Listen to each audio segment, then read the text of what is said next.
Some friendships transcend words. They live forever in folded paper cranes and cherry blossom memories. Welcome to Haze and Hue. Stay with me as I paint and tell the story of cherry blossoms by a gentle stream, a childhood friendship that bloomed in springtime Japan, and the precious memories that drift back to us like petals on the wind. The morning breeze carries something soft through my garden window. A handful of pink petals from the flowering cherry tree, dancing on the air like tiny dancers in tutus. They settle on my windowsill, delicate and fleeting, and suddenly I'm 8 years old again, standing beneath a canopy of sakura in a place whose name I've long forgotten, but whose feeling lives forever in my heart. I reach for the small red bento box on my shelf, the one with the tiny golden sakura painted on its lid. The paint has faded over the years, worn smooth by the countless gentle touches, but it still holds that magic, that doorway back to a spring day in Japan when the world felt infinite and every moment sparkled with wonder.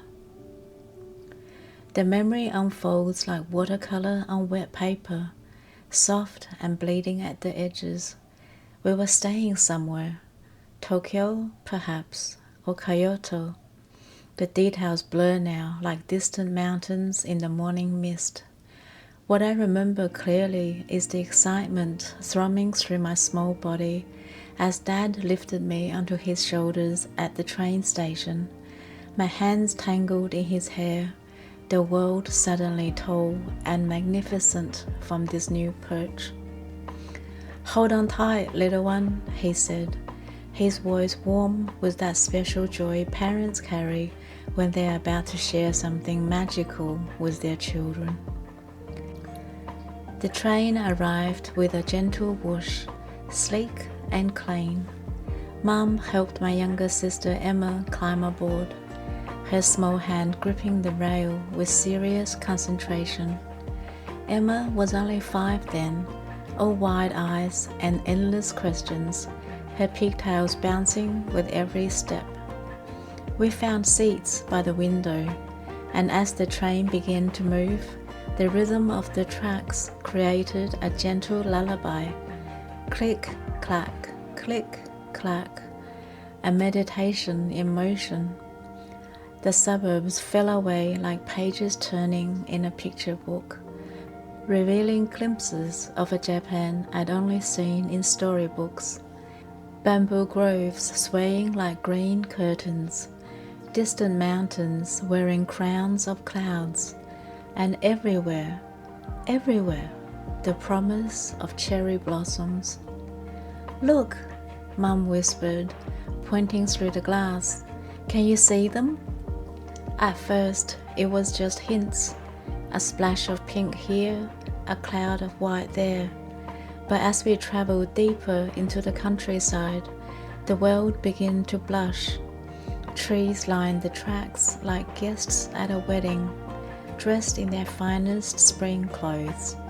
The sakura appeared first as distant cousins to the landscape, then as honored guests, and finally as the stars of the show, their branches heavy with flowers that caught the morning light and threw it back to us in shades of rose and pearl. Emma pressed her nose against the window, leaving a small fog circle on the glass. "That looked like popcorn," she said, and we all laughed because she was right, like the most beautiful popcorn in the world, strung on branches by invisible hands. The train's rhythm lulled me into a dreamy state, my head resting against Dad's shoulder, watching the pink parade pass by. Time moved differently there, stretched like honey in the warm spring air. Each mile we travelled felt like we were moving deeper into a fairy tale, away from the ordinary world and into something enchanted. Our destination wasn't famous, no grand parks or tourist crowds. Dad had heard about it from someone at the hotel, a local spot where families came to celebrate Hanami, the ancient tradition of flower viewing. The train station was small and quiet, wooden platforms worn smooth by countless footsteps, with cherry trees nodding over the tracks like benevolent guardians. Dad lifted me down from the train, and immediately I could smell it. That indefinable scent of spring in Japan, green and clean and touched with the honey sweetness of countless blossoms. Emma bounced on her toes, eager to explore, while Mum checked our small backpack of supplies. We walked along a path that seemed to know where it was going, even if we didn't. The way led us past small houses with traditional gardens, where elderly people tended to bonsai trees and nodded kindly at our little foreign family. Children played in yards, their laughter mixed with the sound of wind chimes and distant temple bells. "This way," Dad said, though I don't think he really knew. Sometimes the best adventures happen when you trust your feet to find the magic. The path curved and dipped, leading us away from the houses and into something wilder. Bamboo grew thick on either side, creating green tunnels that filtered the sunlight into moving patterns on the ground. Emma reached out to touch the smooth stalks, and they whispered secrets to each other in the breeze. Then we heard it, the gentle murmur of water over the stones. "A stream," Mum said, smiling. "Perfect." We followed the sound, and suddenly the bamboo parted like curtains in a theatre, revealing our stage for the day. It was a place that seemed designed by someone who understood beauty in its quietest form. A gentle stream meandering between moss-covered rocks, its bank dotted with cherry trees that leaned over the water as if admiring their own reflection. The trees were ancient and graceful, their trunks thick and deeply grooved, their branches spreading wide like open arms. And the blossoms, oh, the blossoms were like nothing I'd ever seen. They clustered thick on every branch, ranging from the purest white to the softest pink, some so pale they seemed made of moonlight, others blushing deep rose in the dappled shade. "It's perfect," Dad said, and it was. We spread our blanket on a small rise overlooking the stream, where the grass was soft and dotted with tiny wildflowers.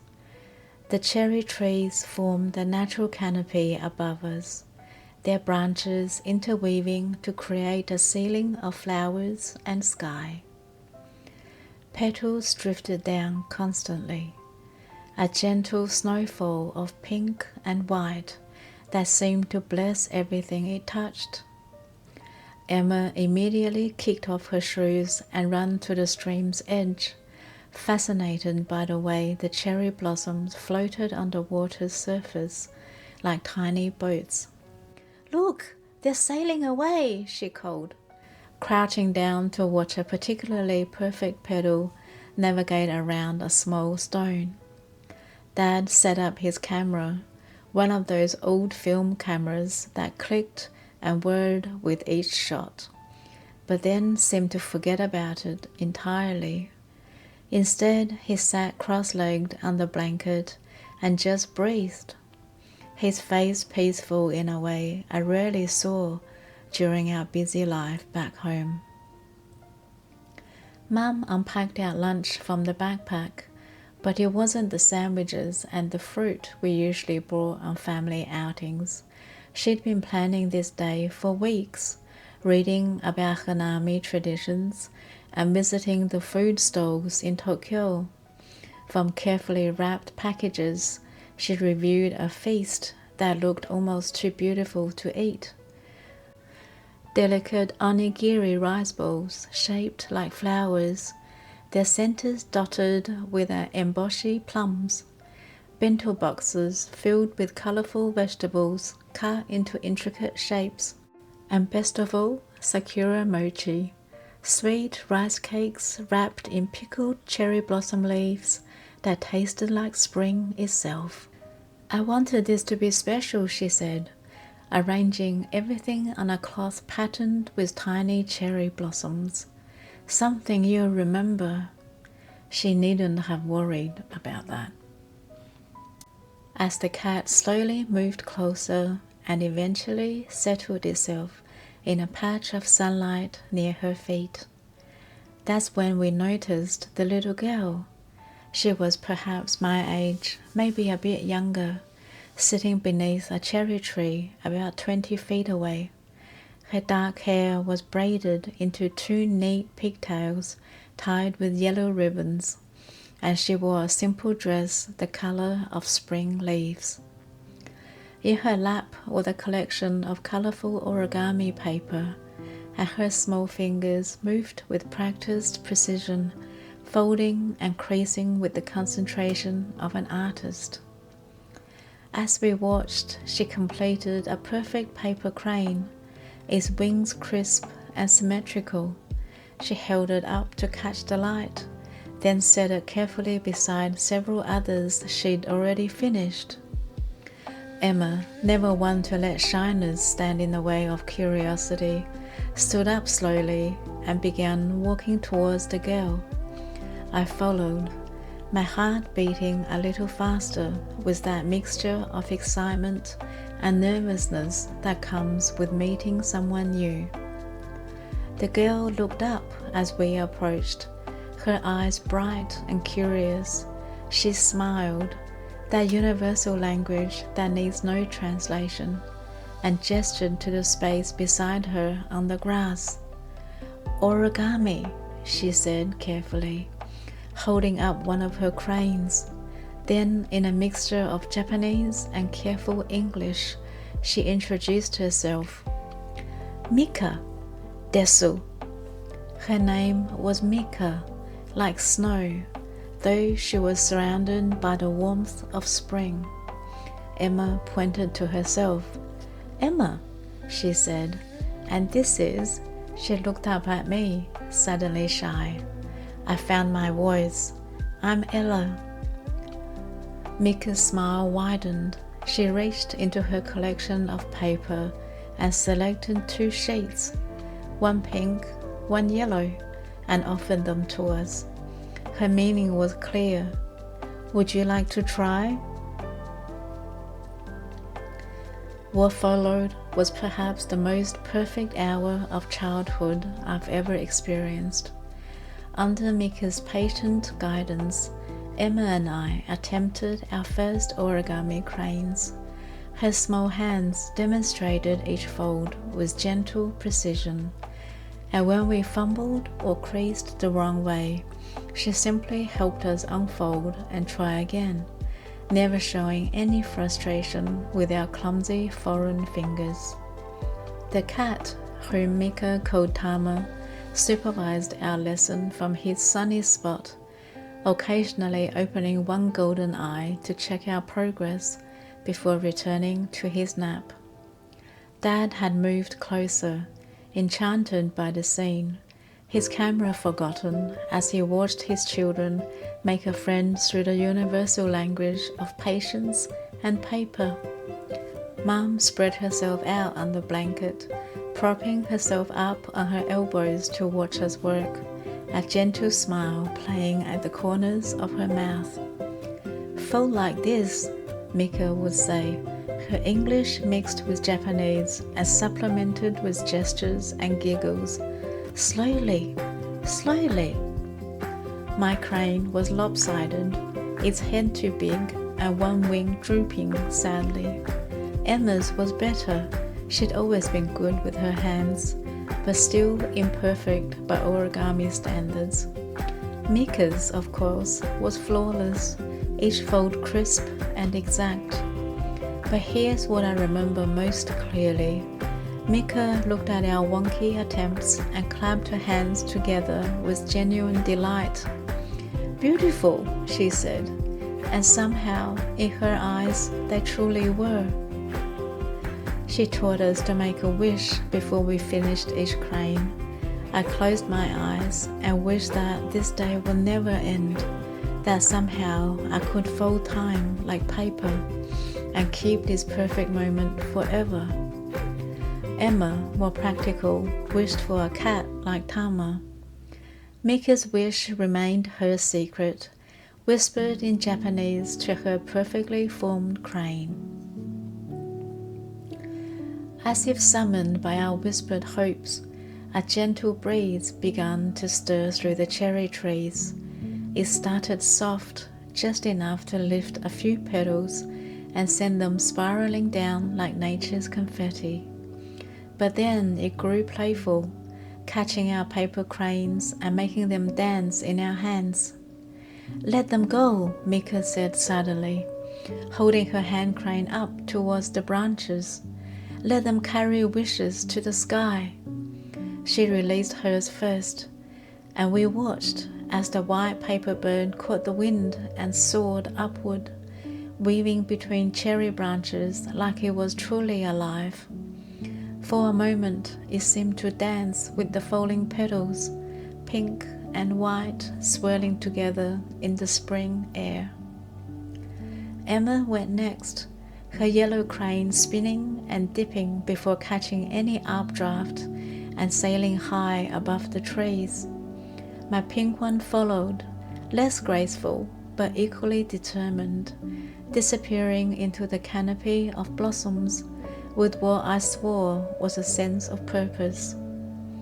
We stood there, street children from different worlds, watching our wishes fly away on paper wings, and I felt something settle in my chest, a deep contentment, a sense that this was exactly where I was supposed to be at this exact moment in time. Tama stretched and padded over to us, winding between our legs as if blessing our ritual. Mika reached down and scratched behind his ears, and he purred, a sound that mixed perfectly with the whisper of water over stones and the gentle rustle of cherry blossoms in the breeze. What happened next felt like something from a dream. The breeze that had carried our cranes away returned with friends, and suddenly the air was full of movement. Cherry blossoms began to fall, not gently, but in great swirling clouds, as if the trees had decided to celebrate our small friendship with a parade of petals. Emma squealed with delight and spun in circles, her arms outstretched, trying to catch as many blossoms as she could. Mika laughed and joined her, the two girls dancing beneath the pink snowfall, while Tama watched with feline amusement. I tilted my head back and closed my eyes, feeling the soft touch of petals on my face, my arms, my hair. They were cool and silk soft, carrying the faint sweet scent of spring and the promise of summer days to come. For those few minutes, the world became a snow globe shaken by gentle hands, full of pink magic and childhood wonder. When I opened my eyes, I saw my parents watching from the blanket, their faces soft with the kind of joy that parents feel when they see their children experiencing pure happiness. Dad had his arm around Mum's shoulders, and she was leaning into him, both of them covered in cherry blossoms like they were part of the celebration too. The petal storm gradually subsided, leaving us all decorated in pink and white, laughing and brushing blossoms from our hair and clothes. Mika said something in rapid Japanese, gesturing excitedly, and though we couldn't understand the words, her joy was universal. As the afternoon grew warmer, we made our way down the stream's edge. The water was crystal clear, running over smooth stones worn round by countless seasons of flow. Cherry blossoms floated on the surface like tiny boats on a miniature sea, some catching the rocks and eddies, others continuing their journey towards whatever larger water waited downstream. Mika showed us how to cup our hands and drink from the stream. The water was cold and tasted of mountain springs and mineral earth. Emma splashed her feet in the shallow edges, shrieking at the cold but laughing too. I found a smooth, flat stone and tried to skip it across a deeper pool, managing 2 bounces before it sunk with a satisfying plop. Mika was better at this too, her stone dancing across the water 4, 5, 6 times before finally succumbing to gravity. She tried to teach us the technique, but like the origami, it was something that required more practice than one afternoon could provide. Instead, we became collectors, gathering the prettiest stones we could find. Emma chose ones that were perfectly round, while I preferred the flat ones good for skipping. Mika selected stones for their color, grey ones with veins of white, black ones polished smooth, and one special stone that was pale green like sea glass. For remembering, she said, pressing the green stone into my palm. It was warm from her hand and smooth as silk.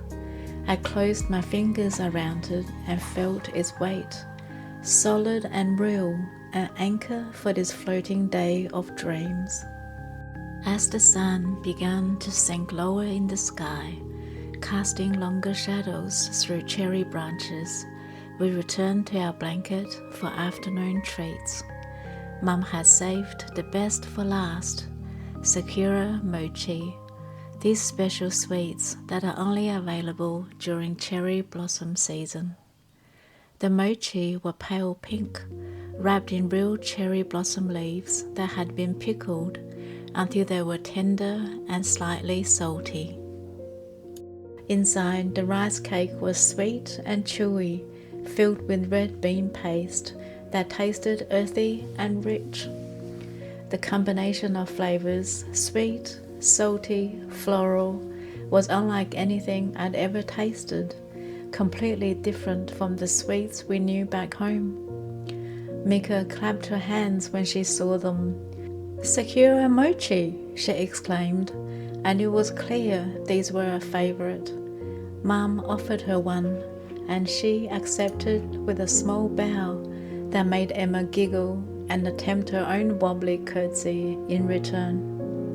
We ate slowly, savouring both the taste and the moment.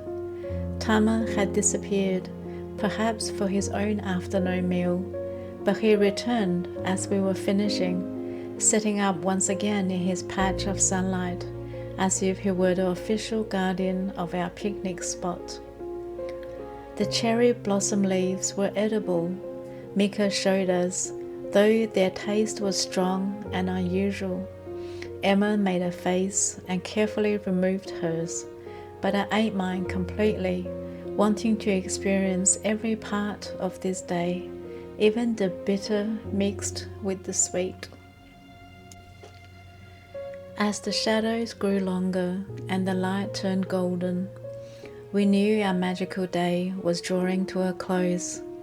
Mika seemed to sense this too, and she began gathering her remaining origami paper with the care of someone putting away treasured things. But before she packed everything away, She made us each one more crane, white ones this time, folded with extra care and precision. For remembering, she said, the same words she'd used when she gave me the stone. Mum reached into her bag and pulled out something wrapped in tissue paper. It was the red bento box, the one I would keep for all these years. The lid was decorated with a single golden sakura blossom, delicate and beautiful, a perfect symbol of our perfect day. For you, Mum said to Mika, offering the box with a gentle smile. Mika's eyes widened. She accepted the gift with both hands and another small bow, cradling it carefully as if it were made of spun glass rather than lacquered wood. She opened the lid and peered inside, then looked up at us with such joy that language wasn't necessary. She said something in Japanese, rapid and emotional, and though we couldn't understand the words, her gratitude was clear. Then she did something surprising to us all. She reached up and untied one of her yellow hair ribbons and offered it to Emma. Emma's face lit up like Christmas morning. She accepted the ribbon with the solemnity of someone receiving a great honor, and immediately asked Mum to tie it in her hair alongside her own scrunchie. For me, Mika had the green stone, and for my parents, she offered 2 of her perfect white cranes, folded with all the skill her small hands possessed. The exchange felt ceremonial, important in a way that went beyond simple gift-giving. We were creating connections that would outlast this single day, memories that would be carried forward by objects small enough to fit into a pocket, but large enough to hold an entire afternoon of magic. As we packed up our things and prepared to leave, Mika walked with us part way back towards the station. Tama followed for a while too, as if he were seeing us off, before eventually disappearing into a garden filled with camellia bushes. At a small crossroads where our paths diverged, we stopped to say goodbye. Mika bowed formally to my parents, then turned to Emma and me. The language barrier that had seemed so insignificant during our play suddenly felt vast and insurmountable. How do you say goodbye to a friend when you don't share words for the feeling? But children are wiser than adults sometimes. Mika simply stepped forward and hugged us both, quick and fierce, then stepped back with tears in her eyes that matched our own. "Sayonara," she said. We repeated it back, our pronunciation clumsy, but our meaning clear. "Thank you," Mum said, and Dad added, "Arigato gozaimasu," surprising us all with his carefully practiced Japanese. Mika smiled and waved as we walked away, standing beneath a cherry tree like a character from a storybook, growing smaller and smaller until the path curved and she disappeared behind a wall of bamboo. On the train ride back, Emma fell asleep against Mum's shoulder, still clutching her yellow ribbon. I pressed my face to the window and watched the countryside pass by in reverse. The cherry blossoms now lit by the golden light of late afternoon. The green stone was warm in my pocket, and Mika's white crane was carefully tucked into my small backpack. Dad carried me on his shoulders again when we reached our station, and I felt the gentle rhythm of his steps mixed with the click-clack of trains and the whisper of evening wind through cherry trees. The day was ending, but something had been planted.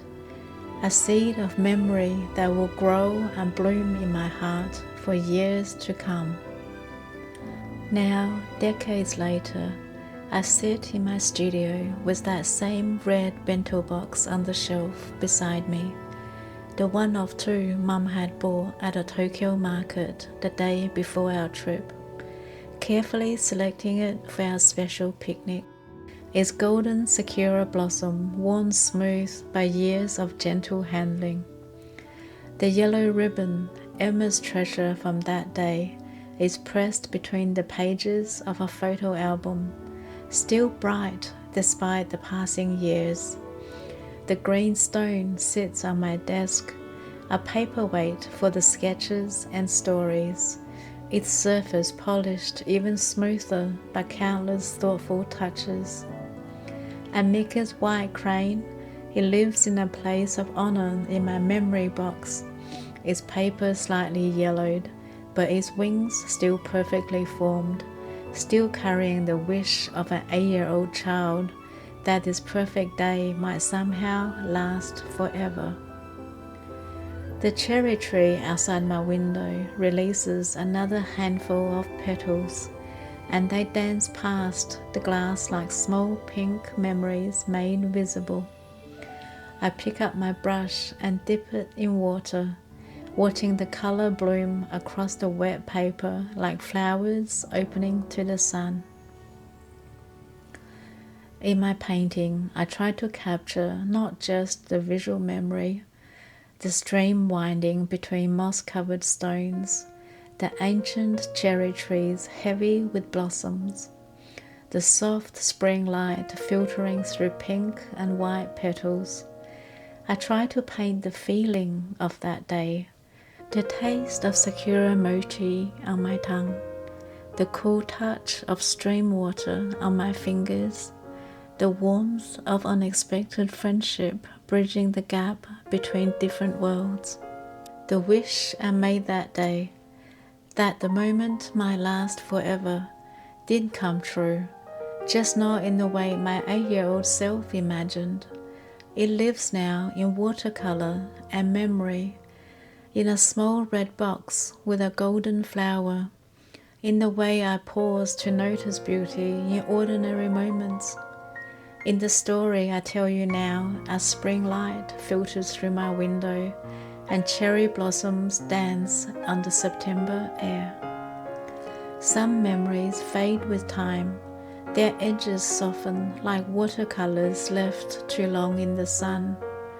But others, the ones that matter most, grow richer and deeper, like paint mixing with water, spreading into something larger and more beautiful than what came before. This is one of those memories. This is the gift that Mika gave me, along with her green stone and white crane. The knowledge that perfect moments exist, that they can be shared across any barrier, and that they live forever in the hearts that hold them. Outside my window, the last of the day's cherry blossoms drift past on the evening breeze, and I smile, remembering a small Japanese girl with yellow ribbons in her hair, teaching to Australian children the ancient art of folding wishes into paper birds and setting them free to dance with the wind. Thanks for spending this quiet moment with me. If this story stirred memories of your own childhood adventures or unexpected friendships, I'd be honored to hear about them. Until next time, may cherry blossoms and cherished memories find you wherever you are.